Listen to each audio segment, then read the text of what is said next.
Well, good morning, everybody, and welcome into the Steven Singer Studios, and welcome to the Farzy Show. My name is Marc Farzetta. Organizational failure is the thing that just kept rattling around in my brain yesterday. We actually had an emergency show yesterday, and I've never had an emergency show before, so that was the first. So I'm going to do my best for the people that watched that yesterday to not repeat myself today, but I don't see how I can't do that for a lot of the issues that we covered yesterday in the half-hour emergency program that we did. I'll set the scene for you. I'm outside. I'm shoveling my walkway like a good citizen of the great city of Philadelphia.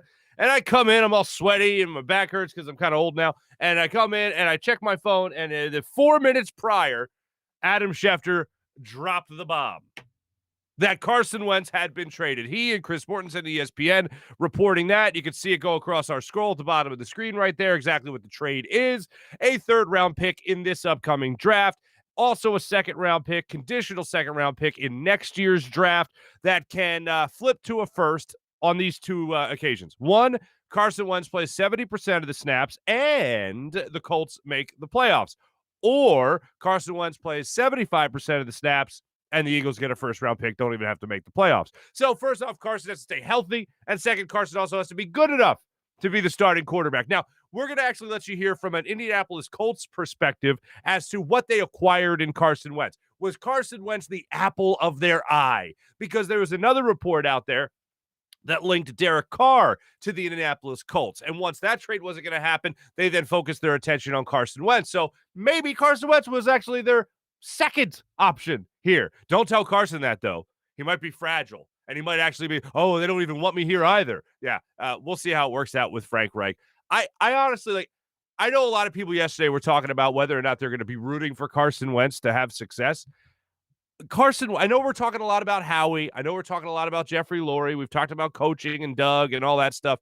And we talked about the carousel of offensive coordinators since Frank Reich left here in Philadelphia. But Carson has blame in this as well. But when I think about that, I think about the organization. And that's where I come back to organizational failure. Epic organizational failure. That's what this Carson Wentz debacle really amounts to. And that's really what produced this debacle that we've been following really for the last 5 years. First 2 years, we can talk about it at length, how great it was, MVP caliber, all that stuff. Super Bowl championship that, yes, Carson Wentz didn't play in the playoffs, didn't play in the Super Bowl, but they probably don't make it to that Super Bowl without the way Carson Wentz played throughout that entire season. So you watched everything unfold the way it did. And from Carson Wentz being supposedly a bad teammate, Carson Wentz not responding to coaching, Carson Wentz kind of wanting to do his own thing a lot of the times and not wanting to do that, quote, Nick Foles crap that was reported in that Joe Santoliquito article for Philly Voice 2 years ago. All these stories coming out point at Carson Wentz saying, hey, man, you needed to be better. Watching him play last year, hey, man, you needed to be better. But everything the Eagles did, the contradictory moves from the guaranteed money saying you're our guy to then drafting Jalen Hurts in the second round, all that needs to be handled better by the organization. And to surround him with talent would have been the better option as well. And yesterday, we'll get into this a little bit later during our social media check-in brought to you by our friends at Steak and Maine. But I put out yesterday, if I was deliberately trying to ruin the Eagles after the Super Bowl, what would I have? If I was deliberately trying to do that, I would have passed on DK Metcalf. I would have passed on Justin Jefferson. I would have guaranteed the quarterback all the money in the world, only to trade him a year later and take the biggest cap hit ever. All those things and a slew of others that fire the head coach to help you win a Super Bowl, all those things I would have done if I was deliberately trying to ruin a franchise after they had won a Super Bowl. One or two people took that the wrong way, and they thought I was saying Howie Roseman was deliberately trying to ruin. No, not even a little bit. What I'm saying is he was trying to actually win. He was trying to have success, and the complete opposite happened to a 4-win season, to missing the playoffs, to only making the playoffs twice with a 9-win record. If I was trying to ruin something, if I was trying to do a terrible job, that would be the blueprint for terrible job. And if you surrounded Carson Wentz with Justin Jefferson, which for me, by the way, wasn't hindsight. I loved loved Justin Jefferson. I didn't know he was going to be a rookie of the year type player. I didn't know he was going to be setting rookie records, but I knew he was going to be better than Jalen Reagor. And I know other that guy, I'm one of them, but I know the draft scouts that were out there, a lot of them had Jalen Reagor well beyond Daniel Jeremiah being one of them. They had Jalen Reagor well behind Justin Jefferson. So the point is, you would actually get people surrounding Carson Wentz to actually give him talent, to surround him with some talent, which would ultimately put him in a better mood because he'd be throwing to more talented players, offensive line breakdowns and all that. But when you think about it as an organization, how much of an epic fail this is, it's embarrassing. To talk to other people that are fans of other teams around the NFL, like, oh, what the hell's this? That kind of thing. Especially my one friend, I don't know why I keep him around, who's a Cowboys fan. Anyway, it's like, oh, who's better now, Dak Prescott or Carson Wentz? And yes, I said at the start of it, at the start of their careers, so at the draft, and I like Dak Prescott coming out of Mississippi State and all that. But when you looked at everything that broke down, I thought Dak Prescott was going to go on and have a better career, but Carson could be a better quarterback because of what Dallas would surround Dak Prescott with and the better situation at the time, the better offensive line and all that. And the minute a little hole got poked in that balloon, man, it wasn't like a little air was let out here in Philadelphia with Carson Wentz. It was the minute they didn't draft top-notch wide receivers. It was the minute their offensive line started to fall apart. The minute Frank Reich left town. The minute Carson Wentz was given a lot more leeway to run this offense, it was just like, forget about leaking air out of that balloon. It just popped. It just exploded. And it exploded at a point of a franchise quarterback, number 2 overall pick, being traded away for a third and a second rounder right now in next year's draft, a second rounder. How the hell did we get here? And that's something that I know we'll be debating for a long time. But there is so much blame involved in this aspect. I like to break it down like this. If you're a player, your job is to go out there and play well and win. Carson Wentz didn't do that recently, especially not this past year. If you're an organization, you're supposed to put your players in the best possible position to win. And the Eagles didn't do that, not even a little bit. And they gave Carson Wentz a lot of leeway, and that's what it comes down to when you talk about coaching, you talk about the front office. But you really have to talk about the front office more than anything here because they're the ones that are really pulling the strings. Howie Roseman's the one really pulling the strings. And Jeffrey Lurie has blame in this as well. And I know everyone wants to focus on the lightning rod of Howie Roseman, but Jeffrey Lurie has a huge amount of blame in this because if you're the top dog, you're the big boss, and you are giving your franchise quarterback, so for instance, your phone number to call you if anything goes wrong. As they pointed out in that article from 2 years ago, he had the number to the bat phone to Jeffrey Lurie. Anything that was going on, Carson Wentz didn't like. Well, guess what? I'm going to call all your bosses. I'm going to call everyone here. I'm going to call your boss. Hey, I don't like this. That's how easy it would have been. To say you got to listen to your coach. If you're Jeffrey Lurie, hey, you got to listen to your coaches. They're running the team. I pay them to run the team. So go out there and do what they tell you. To then make him feel so comfortable and so coddled like he could get away with almost anything. Carson Wentz get away with almost anything. That's an organizational failure. That is entitling somebody who hasn't earned that entitlement yet. And that's where the Eagles really fell short. Aside from drafting and all that other stuff, just in terms of how they handled Carson Wentz, they could not have failed more predominantly than what they did over the last really 2-3 seasons now. I can't believe we're in this spot. And a lot of it just comes down to the decisions that were made here in Philadelphia in the front office allowed Carson Wentz to be traded. It allowed us to get to the point that we're at right now. And it's going to be something that I think we're going to look back on and go, what the hell? Because I think Carson Wentz is going to go to Indianapolis. And I think Carson Wentz is going to go to Indianapolis and play really, really well. I don't know about that MVP caliber stuff, but we've seen it talked about. We watched this team go into the playoffs last year. We watched this team, the Indianapolis Colts, go up against the Buffalo Bills. They lost the playoff game, but they still went out there.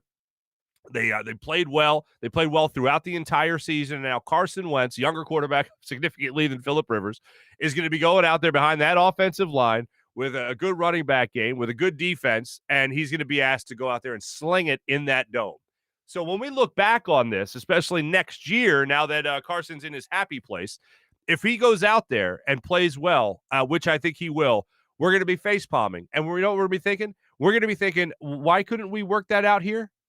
Why couldn't an agreement be made? Why couldn't we have handled that situation better? Because if he goes out there and does, in fact, return to that MVP caliber form, then we're all going to be left here in Philadelphia kind of just understanding, as the world understands, what we've been dealing with for at least the last 2 seasons here since they won that Super Bowl. Overall, epic organizational failure.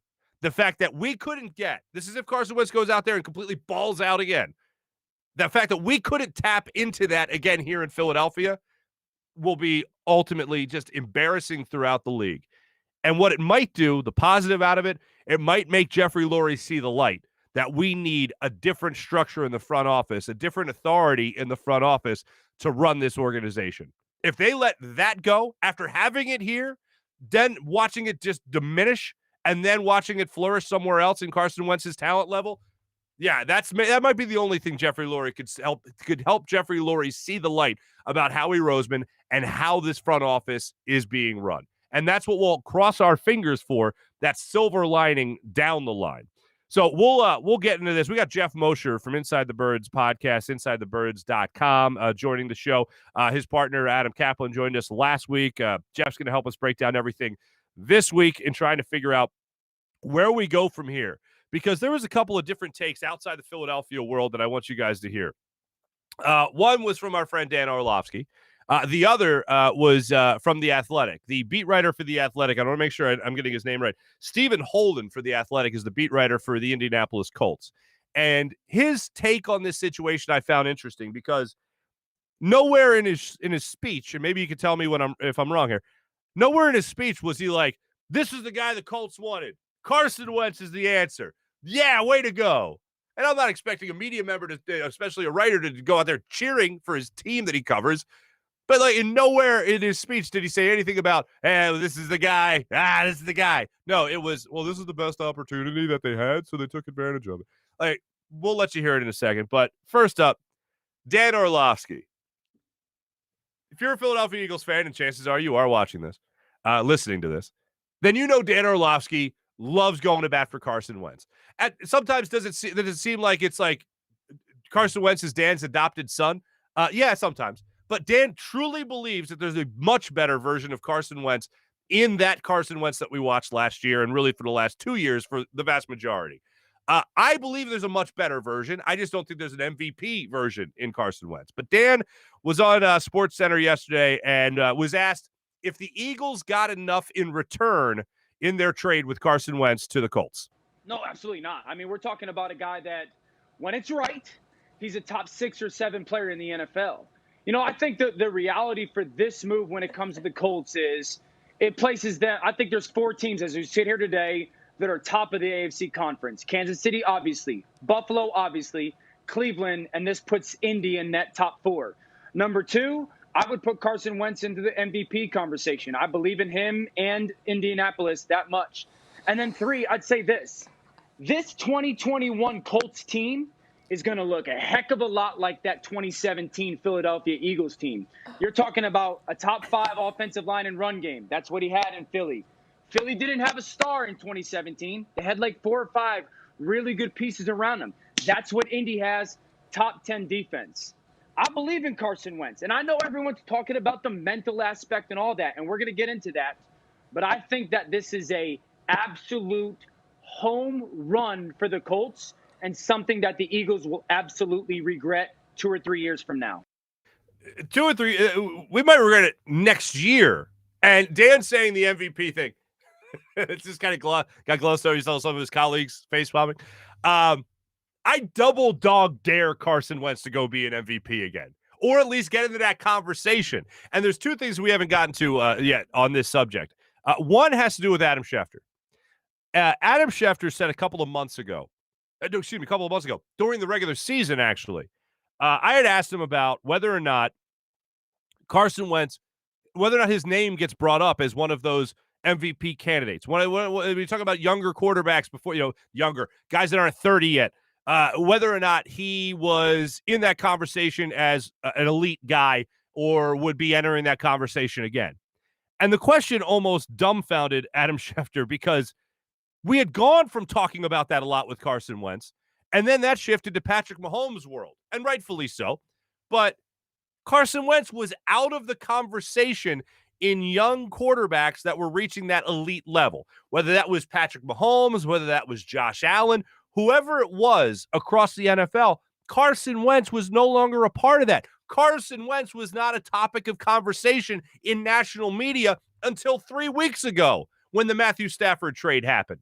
Then all of a sudden, whoa, Carson Wentz, I remember him. What are the Eagles going to get for him? Are they going to get a first-round pick? Are they going to get a couple of second-round picks? No, they're going to get a third-round pick and a conditional second-round pick. That's what they're going to get for Carson Wentz. The only time Carson Wentz re-entered the national stage was when his team that drafted him and gave him $109 guaranteed million said, I think we need to move on here. I think we need to have that breakup. The other thing is, I know the question, and I touched on this a minute ago. I know the question for a lot of people is, will you root for Carson Wentz now? Here's why you should root for Carson Wentz now. One is the obvious, the draft picks. You want him to play well. You want him to be healthy. 75% of the snaps, Eagles get a first-round pick. Cool, let's party.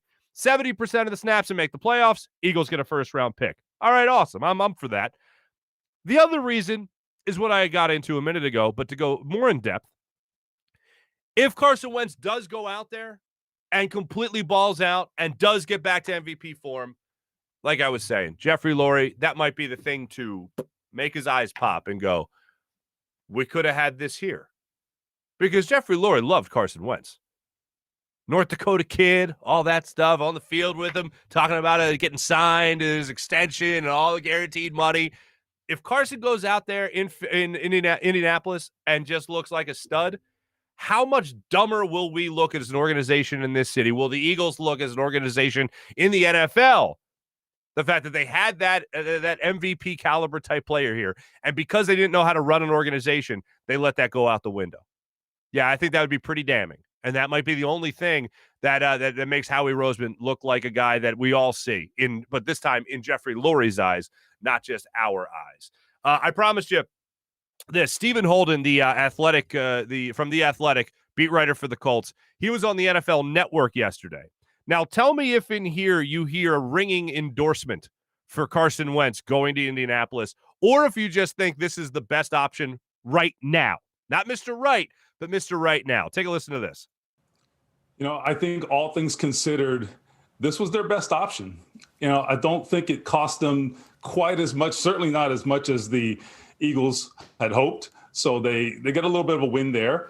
And honestly, if you look at the landscape, it's a lot different than it was last year. I mean, the Colts, in terms of things that were within their grasp, I mean, this is probably the highest upside move for them, at least in terms of the potential upside. I mean, you look at the draft, they picked 21st overall. You're not getting to the top five, not without just a major, major compensation in a trade to do that.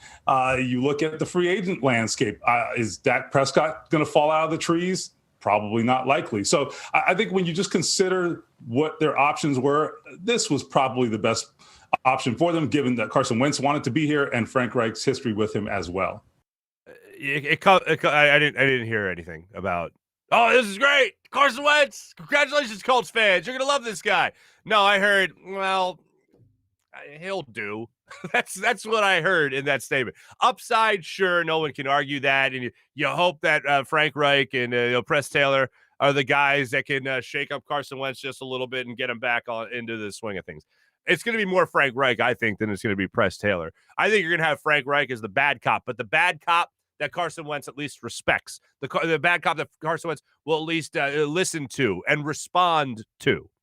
And that's something that I know we'll continue to talk about and try to justify if Carson does go out there to Indianapolis and plays great. We'll go back to, well, it wouldn't have happened here. And I do believe that it was done here and it needed to be ended. But again, that goes back to our phrase of the day, which is this was an epic organizational failure. As far as Carson Wentz's fault in this, here's what I believe. I believe that Carson Wentz here in Philadelphia, after he was called on the carpet for the way he was behaving with certain teammates and sulking when he was hurt and not being the leader he should have been during that Super Bowl run after he had gotten hurt, and then the following season as well with Mike Rowe as the offensive coordinator. Here's what I believe. I believe that Carson Wentz in the locker room after that first story was a good teammate. I believe he interacted well with teammates. I believe he interacted well in the locker room. I believe from people I've talked to that Carson Wentz was a good teammate to Jalen Hurts. And actually, Jason Avant was on this show just 2 weeks ago, and he said the same thing, that Carson Wentz was not a bad teammate. Carson Wentz was a good teammate. But I also believe there are hints in terms of his interaction with his fellow players. I believe he was a good teammate. In terms of not liking the front office, in terms of not liking how he was coached, all that can be summed up as a guy that's a bad teammate, because who are you looking out for in that whole instance? You're looking out for number one. You're looking out for yourself. You're not looking out for the guy next to you. If you're not responding to coaches of guys that are trying to make you better, that's not making the team better. And ultimately, that's not being a good teammate, that we're all in this together. No, we're all in this together as long as it's on my terms. That's a bad teammate. He might be nice to Jalen Hurts. He might be going over film with Jalen Hurts or going over the Microsoft tablet with Jalen Hurts. He might be laughing it up with some other guys in the locker room. Fletcher Cox talked about how Carson Wentz was one of his best friends on the team. But when it comes to doing things his way or the highway, that's a bad teammate, because you're not taking into consideration the greater good for everybody in that room. You're only taking into consideration what is the great for number one, or in this case, number 11. Let's get to our good friend Geoff Mosher. We'll get to him in just a second. We'll try to understand this as this continues with the Philadelphia Eagles. But the one good aspect is that it is done. At least we don't have to wonder what's going to happen with Carson Wentz. We're moving on from that. And there's another story that's surrounding this. We'll ask Mosher about it. The Eagles apparently are not done with quarterbacks. And that's not really a surprise that they plan on bringing in competition, as it was reported. There's no doubt they're going to bring in another quarterback. Right now they have Jalen Hurts. So the veteran quarterback they might bring in to be a backup, the veteran quarterback they might bring in to be a competition, compete with Jalen Hurts, or the ultimate, they draft a quarterback at number 6 overall to be real competition. If that is the case, oh my God, continue the epic fail of organizational failure. Good times. Before we get to most, I do want to tell you here at the Steven Singer Studios about our good friend Steven Singer of IHateStevenSinger.com, the other corner of 8th and Walnut. Ladies and gentlemen, hopefully you just hit a home run by going to Steven Singer Jewelers for Valentine's Day. Well, if you got an anniversary, if you got another special occasion, or you're like, hey, you know what? I just want to say I love you. It snowed again. Let's get a diamond. Then you go to IHateStevenSinger.com. Use the appointment scheduler. Make yourself an appointment. Go to the other corner of 8th and Walnut. If someone greets you at the door, walk you in, and there's a lot of space in there because everyone has made an appointment, so they make sure they don't get crowded.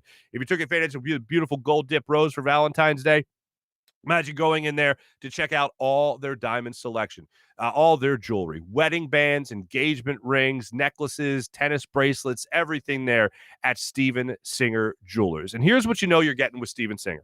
Number one, experts, jewelry experts, walking you through every step of the way to make sure that you get exactly what you want. The other, you're also getting the perfect price every single time. You don't have to be worried about capitalizing on some deal, some discount. No. You go in there, you know you're getting the perfect price. You know you're getting taken care of. And every time I talk about Steven Singer, I like to mention his line. And his line is, he likes to think of himself as Walmart and Tiffany's. They had a baby. That'd be Steven Singer of Steven Singer Jewelers. Go to the other corner of 8th and Walnut. Go to IHateStevenSinger.com. IHateStevenSinger.com. Without further ado, we got the morning rush coming up a little bit later in the show. Our social media check-in. I'll rattle off some responses to my tweet yesterday where I just called out the front office for everything they had done wrong since the Super Bowl. And if they were deliberately trying to ruin the Eagles, this is what they do. And that's what they did. Go figure. So we'll get into that in a little bit. But right now, to help walk us through everything, our good friend from Inside the Birds joining us here on the Zados Investments guest line, Mr. Geoff Mosher, jumped by the program. Let's hear from Geoff. Friend Geoff Mosher, Inside the Birds podcast, InsideTheBirds.com as well. Geoff, I'm sure yesterday with news breaking of Carson Wentz, it was a crazy day for you, so I appreciate you being able to hop right on with us here. So what is your general reaction when it comes to this trade? Did the Eagles get enough? What? How did you react to it? Is it all right if my general reaction was, thank God it's finally over? If that was my first reaction? That is selfish. That's very selfish, Jeff. Well, but I agree with you. I've been called worse, but it's true. No, look, I mean, so he gets traded. It was a very odd.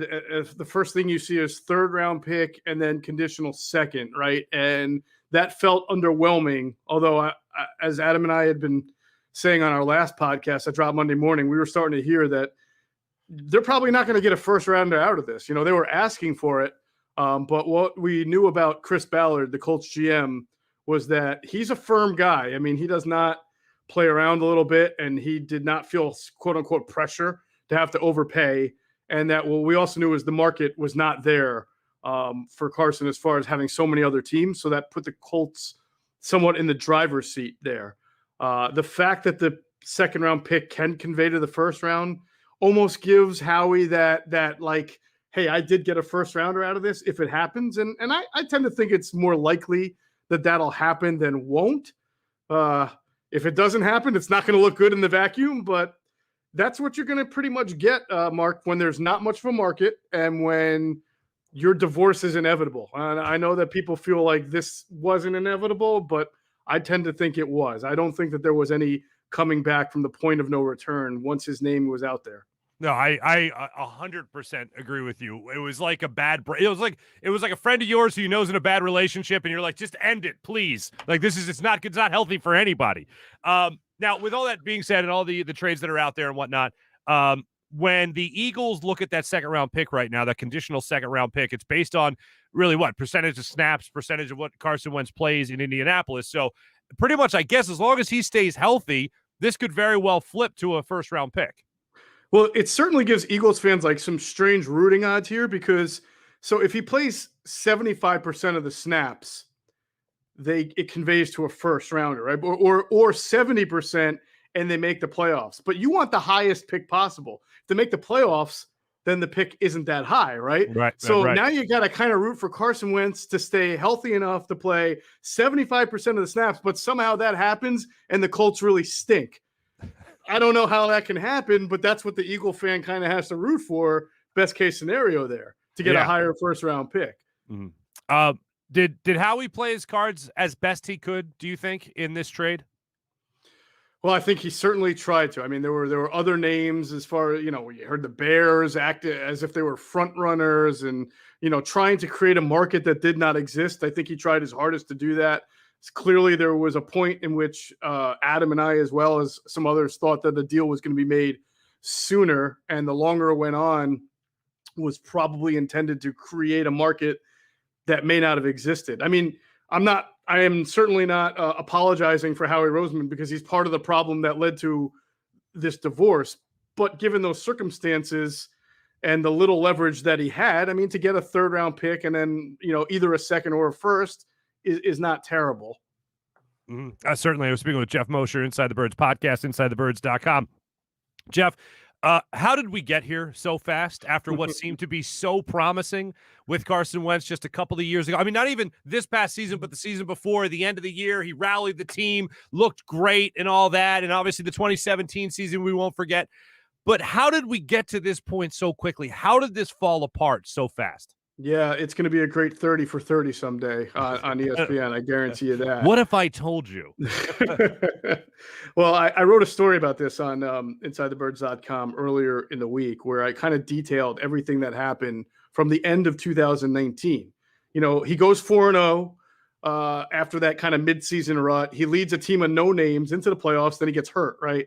And if you look at how they approach the offseason, the idea that you can just fix that no-name receiver core with just rookies, and especially after Marquise Goodwin opted out and you didn't really try to bring in some other kind of veteran, that obviously didn't work very well. The offensive line fell apart. It started to fall apart in training camp, if you remember, with Andre Dillard getting hurt. And there was no immediate reaction. The reaction was a couple of weeks into the season to get Jamon Brown in there, and he made it worse. The drafting of Jalen Hurts, you can't tell me that didn't have an impact on Carson Wentz. I absolutely think it did. And I don't know how they communicated it to him, but in whatever manner they thought that was going to work, it did not. I didn't even like the philosophy, even if Carson was cool with it, but it clearly had an adverse effect. So if you remember also during the season, right, in the height of Carson Wentz's struggles, Michael Silver from NFL Media TV had a report about Carson Wentz's practice habits being poor, and that Doug Peterson kind of his coaching enabled it to happen. And then Carson had to be asked about that in a press conference. And Carson's answer was very revealing, Mark. What he said was, it's strange because the media is gone after the warm-ups, after the first 10 minutes. So this couldn't have come from Michael Silver or a reporter's observation. Where could it come from? Well, the only people that get to watch practice are people on the team, right? So I'm sure that was Carson's way of saying, man, somebody from this team is coming out and criticizing my practice habits. So you put that together with what we know from the past, the Philly Voice article where anonymous teammates ripped him. Did they ever do enough to change the culture of the locker room after that? I mean, some of the people suspected to be making comments about him were still with the team. So it's in some ways you can look from what happened after the end of the 2019 season, but you can also go back to previous times that he was either ripped by teammates or, you know, John DeFilippo coached him. Once DeFilippo left, then it became Mike Groh. Then he had to go. Then it became Press Taylor, who is a guy that is known for not coaching him very difficult. That was what sources both told Adam and I, not coaching him hard enough. And then some of this is on Carson. I don't want to just put it all on the team. I mean, I think that he dealt with adversity well earlier in his career. You know, he got hurt, the knee injury, came back, got hurt with the back, he came back. But over the last 2 years, I don't think he's handled the adversity as well as maybe some other guys in the league would handle it. And you heard Malcolm Jenkins even come out in an interview throughout the season and say, hey, look, Carson's my guy, but I got to tell you, he's not really held accountable. So that's why I've said that this is an organizational failure to the fullest, because there are so many people who have their hands involved in this. Should have never happened. I absolutely agree with you. And one of the weird things about getting Jalen Hurts in that second round at 53 overall was you had just moved on from Nick Foles, who a lot of people, myself included, felt as if Carson Wentz was still looking over his shoulder because the guy that's the Super Bowl MVP was right there. So he's out. He's gone. He's not there anymore. The next thing you do is you draft a quarterback that high in the draft. So Carson still has to look over his shoulder. Right. I agree. Now, maybe they underestimated how Carson would react to that. That's both on them and Carson. You know, maybe they thought that Carson would understand their line. And I believe them. I believe their line about, we just really believe in the idea now of cost-efficient, economical backup quarterbacks. That's why we took this guy in the second round. We liked him. We thought we could get him on the field a little bit as an athlete, but then also have a really good backup that we don't have to pay $7 million a year to. I believe the Eagles believe that way. I also believe that's a terrible philosophy. Personally, I never liked it. And you know, if I'm Carson Wentz, I'm thinking, my God, couldn't that have been another running back, a receiver, a cornerback, a linebacker, somebody that could have helped this team and made it more well-rounded than a guy who plays my position? Because if I play my position well and stay healthy, he's not on the field, right? Exactly. So there was just so much flaw to that thinking. All right, So let's stick with the quarterbacks for right now. I do want to ask you about Carson eventually in Indianapolis, what we can expect from him out there. Frank Reich is the Wentz whisperer, so to speak. But when it comes to what we're looking at right now with the Eagles and where they are and the quarterback spot, is Jalen Hurts that guy going forward, or do you believe that the Eagles will be at least doing their due diligence in possibly drafting another quarterback or even bringing in a veteran quarterback as a backup to Jalen Hurts or competition to Jalen Hurts?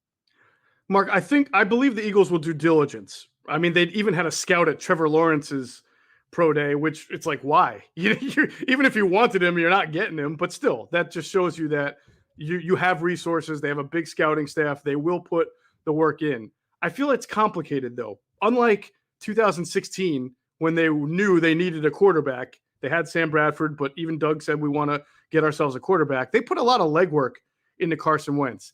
It's hard to do that now. There's no combine. I'm sure it's not as easy to travel around because of the pandemic and really get to know and do it as the same kind of homework that you did in 2016. And all of a sudden they have to kind of prepare for this. Remember, like, this is not the blueprint that they laid out for themselves coming off the 2019 season. They didn't know they were going to have an entirely new coaching staff and then have to trade Carson Wentz and move on to a new quarterback. So they'll put the work in. But I have a feeling that unless they really fall in love with someone, and even if they do, that someone might be gone by 6 anyway, I have a feeling that they're going to have to go forward with Jalen Hurts. They'll probably bring in another quarterback, not to compete, but to be a good enough backup that maybe you can push Jalen a little bit, and then decide after 2020 if they saw enough from Hurts to be confident, and if not, well, then at that point you're hoping that Colts pick really is a first rounder, and that you can combine that with your own first rounder and maybe go and get a quarterback. But I do think, I exclude nothing, but I do think 2020 is probably going to be about Jalen Hurts. Okay. 2021 is going to be about Jalen Hurts. Yeah. 2020. Yeah. I'm with you. Who knows? I don't even know what day it is, dude. And like the way it was exactly due to the pandemic, we've all lost track of time. It's like that. It's like the entire year has been the week between Christmas and New Year's, where no one knows what day it is. Now, absolutely. as far as Wentz goes, now going to Indianapolis, will Frank Reich be able to bring any semblance of that 2017 Carson Wentz out of number 11 now in Indianapolis? Yeah, it's a good question. My theory is that Carson Wentz has not lost his talent. I think he lost his way. In fact, Adam Kaplan said that in our podcast, and I thought it was really brilliant to make that distinction. Not losing your talent, but losing your way. And there were a lot of factors that we talked about involved in that. With the Colts, he's got a great offensive line. And I think that's first and foremost going to be so important to him, is that he'll be protected. He won't be getting dismembered like he was early in the season with all those sacks. He's got good weapons. He has a good coach. They have a good defense. They have a good general manager. They have a lot of money, so they can go out and get themselves Allen Robinson if Allen Robinson hits free agency, right? They have the ability to spend and improve that team, and it's a small market, so he gets away. I can't imagine he's going to go through this anonymous teammates ripping him the way he had that here in Philadelphia. So I think the environment is there for Carson to succeed. But even on top of that, Mark, if it takes a little bit to rebuild him, they can almost do with him what the Browns did with Baker Mayfield. They can rely on that running game and that defense and not have to put the game on his shoulders right off the bat if they feel like he still, by week one isn't ready to be the Carson Wentz of 2017 to 2019. I don't know if you'll ever get 17 because some of that athleticism isn't there from the injuries, but he can certainly be a good quarterback in the environment. And I think that they don't have to put it all on him from week one because of how good their line and their running game has been and their defense. Geoff, I know you've heard this 1,000 times. I think we all have when it comes to Eagles fans right now and the return, whatever it was going to be for Carson Wentz. Not a lot of Eagles fans felt confident that Howie Roseman would now have that draft currency and be the one to spend it. So when you look at Howie approaching this draft, how do you think it comes together? Do you think he has his eye on somebody right now? How important is it for Howie Roseman to hit on a lot of these draft picks coming up in April? Well, it's more important now than it's ever been because they're in a rebuild in a way that they haven't been in a while. And it's an unplanned one. It's kind of funny because Howie did say at this time last year that he needed to return over the roster. And then that changed. And I guess he brought up COVID and having the same coaching staff and quarterback and that being an advantage, but that clearly backfired. But it is very important, not only that they hit on this draft, but I think it's really important that last year's top three, Reagor, Hurts, and Davion Taylor, outperform what we all expected. I thought Reagor was okay. I know everybody wanted Jefferson, but we had people telling us Reagor was really a low first round, upper second round guy. So that's not, to me, as much of the issue as Hurts and then Davion Taylor in the third round, where it just didn't seem to match where other teams had them graded. But they need to hope that they were smarter than the rest with those picks and that they work out. But yeah, this draft is going to be very, very crucial. Yeah, and I agree with that. When it comes to this team going forward with guys like Zach Ertz, with guys like Jalen Mills, is this going to be an opportunity here to free up some cap space, or do you see either of those guys returning to the Eagles? No, I don't think that Zach Ertz, no, I don't think so. I think Dallas Goedert is going to be their primary tight end. I think they're going to get back to being a 3-wide, 1 tight end type of team. I know that Sirianni has said he's matchup driven, but you don't really want to have to pay 2 tight ends. You'd rather have to have 1 good tight end and a bunch of good receivers. And they certainly put all that capital into receivers last year with Reagor and Hightower and Watkins, and we'll see what they do this year. So I imagine Zach Ertz they'll try to trade him and see what they can get. Now, Jalen Mills is interesting. And the whole Wentz stuff has made us disconnected from this new coaching staff, what they prefer, what kind of scheme they want to run. If they want to bring Jalen Mills back, he's not going to be expensive. I don't think that there's going to be a huge market for him. If they see him as a safety in a cover 2 and they want to play more cover 2, well, then maybe you bring Jalen Mills back. And finally, we're actually two last things for you. One, do you have a gut instinct as to where the Eagles are going to go with that 6 overall pick? Howie Roseman's history and with a pick that high is usually offensive lineman, defensive lineman, quarterback, and maybe wide receiver, although there's no history there on it. So I would say offensive line, defensive line, probably not quarterback. I know everybody loves Kyle Pitts. I'd be Kyle Pitts and Micah Parsons are the 2 guys I would say it would completely shock the out of me if they took those positions at that high in the draft. Yeah, absolutely. And then finally, you mentioned it. This is more or less another rebuild. This is more or less at least another retooling of the Philadelphia Eagles. In your mind, given where they are cap-wise, given where they are talent-wise and age-wise, how long do you think this is going to take before we see competitive football again in South Philadelphia? Yeah, that's a good question. A lot of that depends on how good this coaching staff is and how good Jalen Hurts is and how that marriage works. Do they bring out the best in Hurts? I think they have some pretty good offensive linemen, Mark, and that's where it starts. I know Jason Peters will be moved on, but you still got Lane Johnson. There's a chance Jason Kelce comes back. We'll see about that. Brandon Brooks, same thing. If you're good in the trenches, which this team still has good talent in, then you can compete. So I don't think that I look at them and I say they're not going to be great next year, but I also don't think they're going to be 4 or 5 wins unless they just don't have the coaching.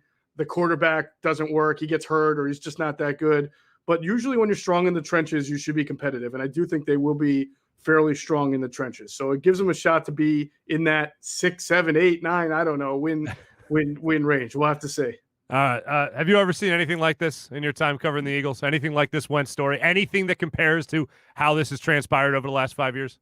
Well, my the second story ever for me, like my indoctrination into the Philadelphia media was the TO, not the workout, but the Drew Rosenhaus next question. Oh thing. My God, you were on that long? I started at a pretty high bar to have to get over, right?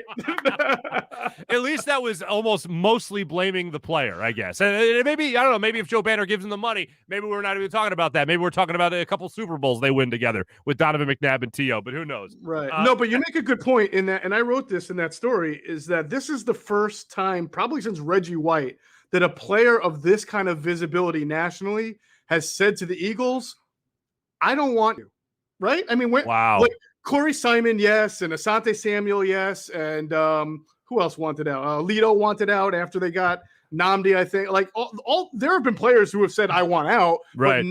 But never a franchise quarterback, right? This is the team that prided itself on telling you, the fan, when they were done with a superstar like Donovan or a guy like Brian Dawkins. It's not been the other way around in a long, long time. Well, you just reminded me of Asante Samuel, one of my favorite quotes. If they're tired of my big play making ability, then they can move on from me. Well, by the way, if I can tell a great story about that. Please, yes. That happened at training camp. He reports, and a lot of times when there's controversy, the PR team likes to kind of cut it off at the head or settle the player down. So we're all waiting to speak to Asante Samuel that day. It just showed up at camp, and we know he's the odd man out. And if you remember Ryan Nissan, he's now with the New York Rangers as their PR guy. He was the Eagles PR guy. We watched Ryan Nissan talk to Asante like 20 feet away for a good 10 minutes. And Ryan's like kind of going through it. And you see Asante like kind of nodding as if he's like understanding what the company line is going to be, right? So then Asante walks over to us. First question is, well, how do you feel about this situation? And as he went off. And Ryan, he had that look of like, what did we just talk about for the last 10 minutes? I tried to coach him up. Nah, he went rogue, man. He let it all out. He knew what the deal was. That's a seasoned veteran right there, Asante Samuel. Absolutely was. That's great, man. Thank you for that story. Geoff Mosher, you do a phenomenal job. You and your partner, Adam Kaplan, you guys do a great job. Inside the Birds podcast, InsideTheBirds.com. Make sure you check out all they have to offer, especially throughout this particular offseason with the Philadelphia Eagles. Moshe, thanks so much, brother. You got it, brother. Let's do it. And congratulations on the show. It's going great. Oh, thank you so much. That's a great sign you have behind you, man. That's maybe I'll upgrade mine. I don't know. Yours is better. Moshe, thanks so much, brother. You got it, man. Boom. Perfect. Awesome. Dude, thanks so much, man. That's great. Absolutely love that story when it comes to Asante Samuel from Geoff Mosher. And I didn't realize the Terrell Owens debacle on his front lawn.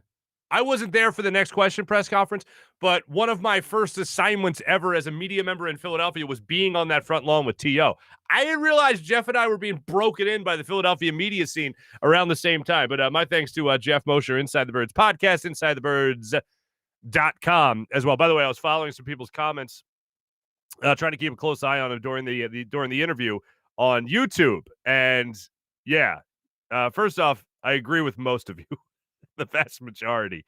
We'll get to those in our social media check-in just a minute, but right now I got to tell you about DraftKings, because the madness that March provides is just around the corner. But if you want to wet your beak right now with some hoops, DraftKings Sportsbook, America's top-rated sportsbook app, is giving all new players the chance to cash $100. New customers can bet a $1 bet. Make a $1 bet on any team to hit a three-pointer on the basketball scene this week. And your team, if they make it rain, you win $100. That's right. It takes only one three-pointer being hit by your chosen team to turn $1 into $100. Sounds like a no-brainer? Because it is a no-brainer. That slam dunk of an offer won't be around forever.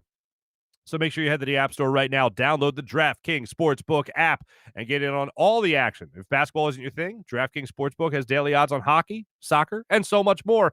DraftKings has paid out over $7 billion to customers since 2012, so they know a thing or two about big paydays. Call to action right now. Here's what you need to do. Download the DraftKings Sportsbook app. Use promo code Farzy to get your shot to turn $1 into $100 when you bet on any team to hit a three-pointer in any basketball game this week. That's promo code Farzy for new customers to get a shot at $100. That's 100 to 1 odds on any basketball team to hit a three-point shot only at DraftKings Sportsbook. Must be 21 or older, Pennsylvania only, new customers only. Restrictions apply in partnership with Meadows Racetrack and Casino. Winnings pay out in 4 $25 free bets. See DraftKings.com/sportsbook for details. Gambling problem? Call 1-800-GAMBLER. We've been talking a lot about Zados Investments. They sponsor our guest line. Geoff Mosher was just on that. Zados Investments, it's an up-and-coming luxury real estate development and investment company in the Philadelphia area. They design and develop top-of-the-line custom homes all around the city of Philadelphia, ranging from small single-family rehabs, ground-up new construction, townhomes, and condo buildings. Zados also works closely with their private investor base to provide them with substantial returns on their investment, ranging from 20 to 40%. These guys are crushing it right now in the real estate game in the Philadelphia area. To see for yourself and see their properties and learn how you can invest with Zados, reach out to info@zadosinvestments.com or visit zadosinvestments.com. You've also heard us talking about the brand new sports betting app. A lot of things you can bet on with Fan Up. Philly fans, if you want to be, I love this read. Excuse me. If you want to be shot callers and NBA ballers like Diddy for the week, you got to sign up with Fan Up.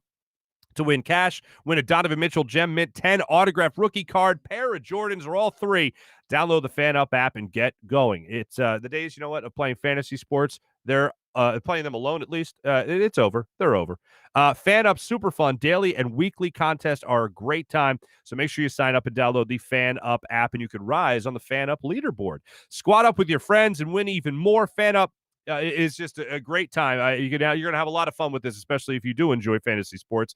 It's fun. It's easy. It's the only place where you can win the hottest brand prizes as well. If you want those Jordans, you got to download the app. Any day, week, or season, you could be the MVP with Fan Up. Download Fan Up in the App Store. Use promo code FANUP and get 2,000 bonus points. That's Fan Up. May the best fan win. Let's get to our social media check-in, brought to you by our good friends at Steak and Maine. So here's what I tweeted yesterday, and then this sort of took off here. If you were deliberately trying to ruin the Eagles post-Super Bowl, you would. Now, I just want to real quick interrupt myself with this. Oftentimes, when I'm considering an argument, I start out with the idea. I get the gut feeling one way or another, as we all do. And then I usually ask myself, okay, how am I wrong? To try to balance the argument in my head so I know I'm presenting a decent argument. And then I'll go, all right, well, if I believed the opposite, what would I do?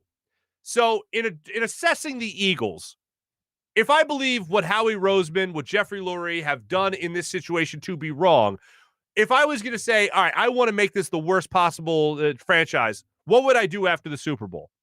Well, here's what I would do.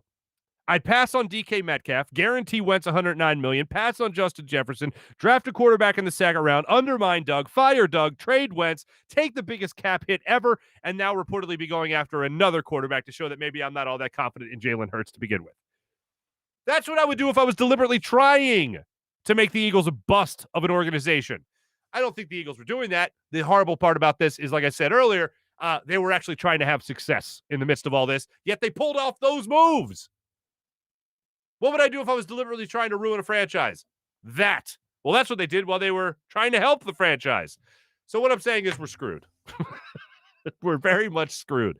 But as you would assume, Philadelphia, you were brilliant with your responses. Our friend Ruin today checks in with allow Lane to destroy his ankle, sign an expensive road cone. That's Jason Peters for the offensive line and let him dictate where he allows rushes to pass. Okay, good enough for me. Michael Prospero checks in, and it's just a gif of guys drinking, including the great Gene Wilder. So, yeah, I think we all need a drink right now. Maurice checks in and says, let's not forget, still keep the cancer in the organization, which is Howie Roseman. Owner needs to sell the team or be smart and actually fire Roseman. Like, WTF, how hard is it when Louis Riddick is still out there? I'm with you. And Louis Riddick was nail on the head yesterday. I saw him talking on SportsCenter, and he said that this doesn't happen without the relationship between Frank Reich and Carson Wentz. And that might sound obvious, but when it's somebody in the league acknowledging what we all believe, it lets you know it's not just us as media or fans believing that. It's somebody from the league, experienced in the league, saying, yeah, it's all about relationships here. And I really do think that the only place Carson Wentz was going to go was Indianapolis. And that became clear last week. The Bears didn't seem to be real contenders simply because why would Carson want to go there? As we discussed at length yesterday, people made the connection. Oh, John DeFilippo. He played great for John DeFilippo. He'd go to Chicago. John DeFilippo was the guy that was the badass head coach, or excuse me, the badass coach in the locker room. The guy that coached him hard. He doesn't want to be coached hard. Now he'll probably be coached just right with Frank Reich. So watch that work out. Mike from KOP, our old friend, the Manchurian GM. Okay. And don't worry. This is Mike Johnson checking in. Don't worry. After this, this list will grow. Yeah, that's what I don't want. That's what I don't want even a little bit. But thank you for checking in. I appreciate you. Let's get to our morning rush brought to you by Sky Motor Cars and SkyMotorCars.com. Aside from the Carson Wentz debacle yesterday, probably what would have been the lead story is JT Realmuto breaking his thumb. And I didn't even realize this was last week he broke his thumb. The news broke yesterday. Well, the news came out yesterday. The thumb broke last week. So he hopes to be ready by opening day, is expected to miss about a month. In the NBA yesterday, Lakers lost to the Nets 109-98. James Harden had 23 points. LeBron James, 32 points. Did you see Kevin Durant on the sidelines yesterday in the hoodie? I got Bill Belichick vibes. Hoodie was up. He had the Brooklyn hoodie on, and he just had a weird look on his face throughout the game. It was weird. Kyrie Irving did play in the game last night. He had 16 points, I believe. Raptors did beat the Bucks 110-96. I bet the Raptors. We're gonna get into that a little bit later. Flyers lost in a shootout 3-2. Claude Giroux's Iron Man streak was snapped. Gee, thanks, COVID. This was the first time I saw this stat. This is the first time since 2009. It's like 12 years. March 1st, 2009. That Jake Voracek and Claude Giroux both did not play in a Flyers game. Now, Voracek hadn't been acquired by the Flyers, I think, until 2011. But still, to go back to 2009, Giroux plays every game. Gotta love him for that. Plays every game. And didn't play this game and won't play in Lake Tahoe simply because of COVID, which sucks that it's COVID that knocked him out here, being on the COVID protocol list, as well as 6 other Flyers that did not play in the game last night. Carter Hart, 31 saves in the Flyers loss. They pick up a point because of the shootout loss. Carter had a couple amazing saves and then had a couple of spots where he just, I don't want to say was out of position, but was more or less bad bounces. I thought overall, very good game by Carter Hart last night. They just didn't have the firepower. Sean Couturier had some nasty moves in last night's game, so I recommend checking that out if you haven't checked out the game yet. Nicholas Aube-Kubel had the first goal for the Flyers in their 11-game off time due to COVID protocol. But Flyers get the tie. Flyers get the shootout.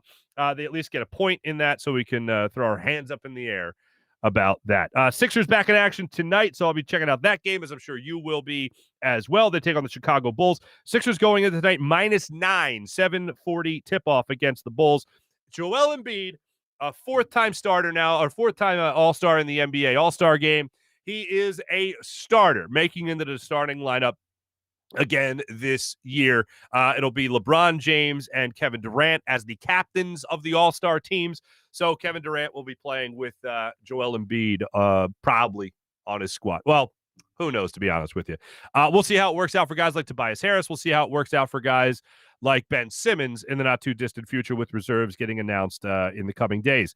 But Joel Embiid making into the starters lineup once again in the NBA. So that's great to see for the Sixers big man. Let's get to our Big Bets segment here. Big Bets is brought to you by DraftKings. DraftKings Sportsbook. Download the DraftKings Sportsbook app. So yesterday, I went back and listened because I know I picked the Raptors, but I don't know if I said the right. I think I messed up the terminology in my head. The Raptors went into last night's game as the favorite, and or not the favorite. Yeah, it is the favorite. And they went into last night's game as a favorite, and they won. And I was acting like they were the underdog, but I still bet the Raptors. So technically, I'm still 7-1 now in my last 8 games picked. But I feel like a big fat idiot after messing up those words yesterday. So bottom line was I bet the Raptors. I hope you did too. They just dominated the Bucks again, 110-96. Like I said earlier, they just have their number. They have the Bucks number. And I saw this stat on SVP yesterday. And SVP put out the stat in the Did You Know that the Bucks are the first team ever in NBA history to win 5 straight games by 10-plus points, then lose 5 straight games by 10-plus points. So there's that. Congratulations to the Bucks. The game I do like tonight, I'm going to ride the Cavs here. I've been doing well betting against the Cavs because they're terrible. The Nuggets are going -8. Nuggets are -8 going up against the Cavs tonight. Cavs 8-point underdogs. So I'm going Nuggets tonight. I am taking the Nuggets. I'm finally going to get a win with the Nuggets. They lost against the Celtics, and they lost for me against the Wizards. So I'm going to say the Nuggets cover that tonight. They take care of business at -8, 7:10 tip-off in Cleveland as the Denver Nuggets continue their road trip. I'm going to bet the Nuggets tonight with DraftKings. Ladies and gentlemen, it was a wild ride yesterday. Coming in from shoveling the snow, finding out about the trade, and then doing the emergency broadcast. If you watched that yesterday, I hope it wasn't too redundant for you. But if you're going to take away anything from all this and anything from this Carson Wentz debacle, here's what I believe the future holds for us. I believe that Howie Roseman is going to end up getting a first-round pick and a third-round pick for Carson Wentz. We know they have the third-round pick in hand. I believe they will get that first-round pick, and I believe that because Carson Wentz is going to have success with the Indianapolis Colts. Am I necessarily rooting for Carson? Not necessarily, simply because it wasn't all Howie's and Jeffrey Lurie's fault here in Philadelphia. Carson Wentz, the player himself, has a big part of the blame in all of this, as does the coaching staff and Doug Peterson. But I more so hope he does well so the Eagles get that better investment, get those better picks. And it also gets highlighted how much of a just travesty it was to have a franchise quarterback, a talent like Carson Wentz, and have a big hand in ruining that talent in Philadelphia. And if he goes out there in Indianapolis and the Colts can crack that code that shouldn't be that hard to crack anyway, then the Eagles will look like jackasses, and Jeffrey Lurie will have no other choice other than to move on from Howie Roseman. And then we could have a lot more confidence, hopefully, in a front office putting together another Super Bowl championship, or at least a perennial contender. Something that we got used to in the days of Andy Reid. Hopefully we can get back to at least consistent competitiveness again. And that's what I'll hope for. And I don't see that happening with the current regime that's here in Philadelphia. As we talked about with Mosher, Geoff Mosher, who joined us a minute ago, we talked about how long is this going to take? Is it going to be a 3-year rebuild? Is it going to take a 5-year rebuild? How long is it going to take to get this team back to being a consistent competitor again? And not just being a competitor because they're in the NFC East, but overall throughout the NFL, a respected team, a respected franchise with a respected quarterback, a respected head coach, and a respected front office. Epic organizational failure. That'll be repeating in my brain throughout the rest of the weekend. Until then, I hope you're able to enjoy the Flyers playing in Lake Tahoe. I hope you're able to enjoy the Sixers most definitely tonight going up against the Bulls. Thanks for watching, everybody. Thanks for listening. Make sure you subscribe to our channel on YouTube, as well as watch us on Twitch, on Twitter, all social media platforms. Can't thank you enough. Jim Hyden produced the program. And, of course, this is a Buzz Sports and Entertainment production. Thanks, everybody. Have a wonderful weekend.